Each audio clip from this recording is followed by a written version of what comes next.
भारतीय दूरसंचार निगम लिमिटेडची संपूर्ण देशभरात दूरवस्था आमच्या लोकसभा क्षेत्रात देखील BSNLच्या नेटवर्कच्या त्रासामुळे अनेक सरकारी कामकाजामध्ये मोठे अडथळे निर्माण होत आहे। केंद्र सरकार जेव्हा डिजिटल इंडियाचा डिंडोरा जगभरात पिटत आहे तेव्हा BSNL सारख्या कंपन्याचे भारतभर मजबूत जाळे पसरलेले असूनही रसातळाला या सगळ्या कंपन्या गेल्या आहे। म्हणून अध्यक्ष महोदय, माझे या प्रश्नाच्या संबंधित स्पेसिफिक दोनच प्रश्न आहे की पहिला प्रश्न असा आहे की BSNLचे जाळे संपूर्ण देशभरात ग्रामीण भागात सुद्धा पसरले असताना तुम्ही सरकारी कंपन्यांना बाजूला ठेवून प्रायव्हेट कंपन्यांना प्राधान्य देऊन मोठे करत आहे, तर BSNL सारख्या कंपन्या बंद करण्याचा सरकारचा काही मानस आहे का? आणि दुसरा माझा प्रश्न आहे की जिओ, एअरटेल, VI सारख्या खासगी कंपन्या मोठ्या प्रमाणात नफा कमवत आहे आणि BSNL सारख्या ज्या सरकारी कंपन्या म्हणून काम करत आहे त्यांच्या कर्मचाऱ्यांचे आणि अधिकाऱ्यांचे मानधन देखील निघत नाही आहे, तर या कंपन्या सरकारी असून देखील तोट्यात चालल्या आहेत, तर याच्या संदर्भात काही विचार सरकार भविष्यात करणार आहे का? अध्यक्ष महोदय, मी आमचे खासदार श्रीमती धनोरकरला मी धन्यवाद देतो की फार महत्वपूर्ण प्रश्न सदनचं जवळ त्यांचे ध्यान आकर्षित करायची कोशिश होती। मी त्यांना विश्वास देतो की पंतप्रधानांच्या नेतृत्वामध्ये आमच्या देशामध्ये सरकारी कंपनीचा विकास आणि प्रगती सुनिश्चित आहे आणि 10 वर्षामध्ये प्राय प्रगती झाली आमची सरकारी क्षेत्रामध्ये कंपनीचा। देशामध्ये नाही, विश्वमध्ये आमचे सरकारी कंपनीचा एक नवीन पेठ विश्वस्तरामध्ये आता झाली आहे।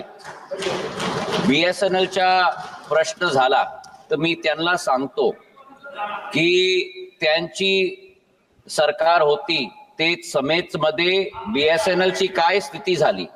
पंतप्रधान नरेंद्र मोदीच्या समयामध्ये 2019 मध्ये रिवायवल पॅकेज 3,35,000 करोडची BSNL ला दिली आणि ते घाटाचा कंपनी 9,000% घाटाचा कंपनी आजच्या दिवसमध्ये 2,000 करोडचा मुनाफा करतात ऑपरेटिंग लेवल मध्ये। हे परिवर्तन झाली आहेत आणि मी आपणला पण हे सांगतो की BSNLचा 1,40,000 आमची BTS होती। पंतप्रधान नरेंद्र मोदीजीची सोच आहे की आत्मनिर्भर भारतचा नीतीला घेऊन आमच्या देशामध्ये टेलिकॉम इक्विपमेंट त्याच्या आता आमच्या आयात होतात, ते देशामध्ये मॅन्युफॅक्चर करून 4Gचा नेटवर्क आम्ही स्वतः करणार आणि पिछडे आमचे 8 माहामध्ये 60,000 BTS BSNLच्या इंडिजिनस 4G इक्विपमेंट मध्ये आता संपूर्ण झाला आहे। म्हणजे 40% वृद्धी झाली BSNLची BTS ची। जे BSNLचे BTS करीब 1,40,000 ची होती, आता 2 लाख झाली। अध्यक्ष महोदय, मी आपणच्या संरक्षण चाहतो क्योंकि हे महत्वपूर्ण प्रश्न आहेत आणि एम्प्लॉईजच्या कार्यामध्ये आता पडी BSNL मध्ये 55,000 एम्प्लॉईज आमची आहेत, त्यांची देखभाल आमची जिम्मेदारी आहे, तुम्ही काळजी नको करा। अध्यक्ष महोदय, माननीय मंत्री महोदयांना माझी विनंती आहे की मी जे स्पेसिफिक